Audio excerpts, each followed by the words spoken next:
আর আমি আজকে চলে এসেছি আসানসোলে বেস্ট প্যান্ডেল নাম্বার 1 প্যান্ডেল বললেই চলে। আর প্রত্যেক বছর খুব সুন্দর সুন্দর থিম হয়ে থাকে এখানে।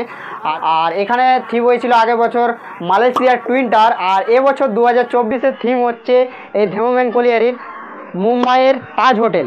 তো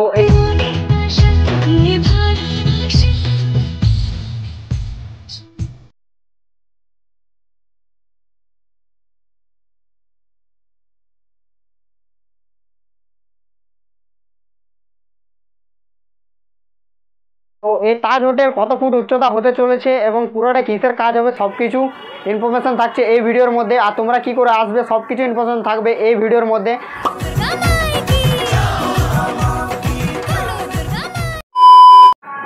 হে গাইস, চলে এলাম আরও একটা নতুন ভিডিও নিয়ে। আর আজ থেকে আমার চ্যানেলে পুজো প্রিপারেশন ব্লগ শুরু হয়ে গেল। আর আমি আজকে চলে এসেছি আসানসোলে বেস্ট প্যান্ডেল নাম্বার 1 প্যান্ডেল বললেই চলে।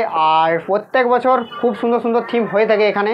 আর জায়গাটা হচ্ছে ধেমমেন কলিয়ারি বা ম্যানধুমা। তোমরা অনেকেই জানো, আবার অনেকেই জানো না।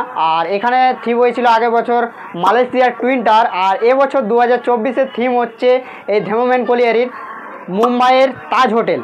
তো এই তাজ হোটেল কত ফুট উচ্চতা হতে চলেছে এবং পুরোটা কিসের কাজ হবে সব কিছু ইনফরমেশান থাকছে এই ভিডিওর মধ্যে। আর তোমরা কি করে আসবে সব কিছু ইনফরমেশান থাকবে এই ভিডিওর মধ্যে। আর যারা চ্যানেলে নতুন হয়ে আছো তারা চ্যানেলটা অবশ্যই সাবস্ক্রাইব করো, লাইক করো, শেয়ার করো। তো চলো আমি তোমাদেরকে ঘুরে দেখাবো ধেমমেন কলিয়ারির দুর্গাপূজার প্রিপারেশন।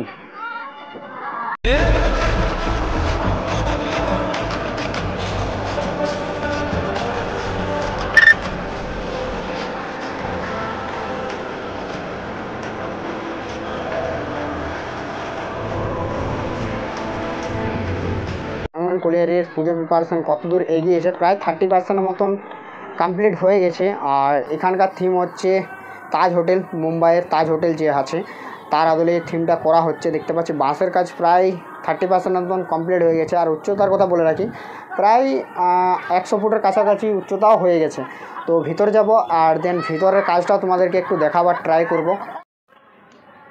তো অপর দিকে দেখতে পাচ্ছি বাঁশের কাজ প্রায় 30% মতন কমপ্লিট হয়ে গেছে। আর নিচে সাইডে রাখা রয়েছে প্রচুর পরিমাণে প্লাই রাখা হয়েছে দেখতে পাচ্ছি। এই সাইডেও দেখতে পাচ্ছি প্রচুর পরিমাণে প্লাই রয়েছে। আর ওপরেও দেখতে পাচ্ছি কিছু কিছু প্লাইয়ের কাজ হয়ে গেছে। আর এই সাইডেও দেখতে পাচ্ছি প্রচুর পরিমাণ প্লাই রাখা হয়েছে, পরিমাণে প্লাই রয়েছে। আর এবারে যাব ভিতরের দিকে, আর ভিতরের লুকটাও তোমাদেরকে একটু শেয়ার করবো যে ভেতরের কিসের কাজ চলছে। তো চলো ভিতর দিকে যাই, দেন ভিতরের লুকটাও একটু দেখাই তোমাদেরকে।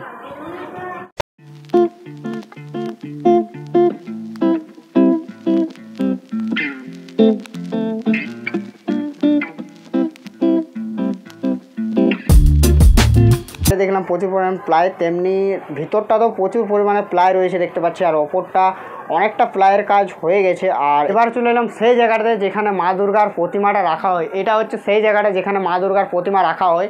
আর প্লাইয়ের সাথে সাথে এখানে থার্মোকলেরও কাজ রয়েছে, যেহেতু এটার ভিতরে প্রচুর পরিমাণ থার্মোকল রাখা রয়েছে। তো প্লাইয়ের ওপর থার্মোকলের কাজ হবে আই থিঙ্ক ভিতরে। তো প্লাইয়ের সাথে সাথে থার্মোকলেরও কাজ রয়েছে এই ভিতরে মণ্ডপের ভিতরে। তো তোমরা চাইলে আসতে পারো এখানে এই ধেমমেন কলিয়ারিতে। তো যেমন কি এই ধেমমেন কলিয়ারির পুজো প্রিপারেশন তো তোমাদেরকে দেখালামই। আর তার সাথে সাথে বলে রাখি ভিতরে আই থিঙ্ক সোলারের কাজ হতে পারে প্লাইয়ের সাথে সাথে, কারণ প্রচুর পরিমাণে সোলার রাখা আছে। তো সোলারের কাজ হবে আই থিঙ্ক। আর আমার দেখে মনে হলো প্রায় 30%-এর মতন কমপ্লিট হয়ে গেছে এই থিমের কাজ। আর তোমরা চাইলে আসতে পারো এখানে। তো তোমরা কি করে আসবে তোমাদেরকে আসার কথা বলে রাখি। তোমরা আসানসোল দিক থেকে ডিসাইডগড় লাইনের বাস ধরে বা তোমরা বড়াকল লাইনের বাস ধরে তোমরা ধেমমেন কলিয়ারি বা ম্যানধুমা বললে তোমাদেরকে নামিয়ে দেবে। আর তোমরা যদি পুরুলিয়া দিক থেকে বা অন্য কোনো সাইড দিক থেকে আসো, যে কোনো আসানসোল লাইনের বাস ধরে তোমরা আসতে পারো এই ধেমমেন কলিয়ারি বললে তোমাদেরকে নামিয়ে দেবে। আর পায়ে হেঁটে প্রায় মোড় থেকে প্রায় 5 থেকে 6 মিনিট পায়ে হেঁটে এলে তোমরা এই মণ্ডপটা পেয়ে যাবে পুজোর। প্রত্যেক বছর খুব পরিমাণে ভিড় হয়, এবছরও আই থিঙ্ক প্রত্যেক বছরের মতন এবছরও প্রচুর পরিমাণে ভিড় হবে, যেহেতু এবছরও একটা আকর্ষণীয় থিম হচ্ছে মুম্বাইয়ের তাজ হোটেল। তো আই থিঙ্ক আগের বছরের মতনই এবছরও আকর্ষণীয় দেখতে পাবো। আগের বছর তো যেমন টুইন টাওয়ারটা খুব সুন্দর হয়েছিল। আর যে সকল দাদারা কাজ করছে সে সকল দাদারা ভিতরে নেই। আমরা বিকেল টাইমে এসেছি, তার জন্য দাদাদেরকে পাওয়া গেল না। অন্য টাইমে আসবো, তখন দাদাদের কাছ থেকে কিছু ইনফরমেশান নেওয়ার ট্রাই করব। আর ভিডিওটা যদি ভালো লেগে থাকে like, comment, share and subscribe করে দাও। দেখা হচ্ছে নেক্সট কোনো ভিডিওতে। ততক্ষণের জন্য ভালো থাকো, সুস্থ থাকো, লাভ ইউ অল।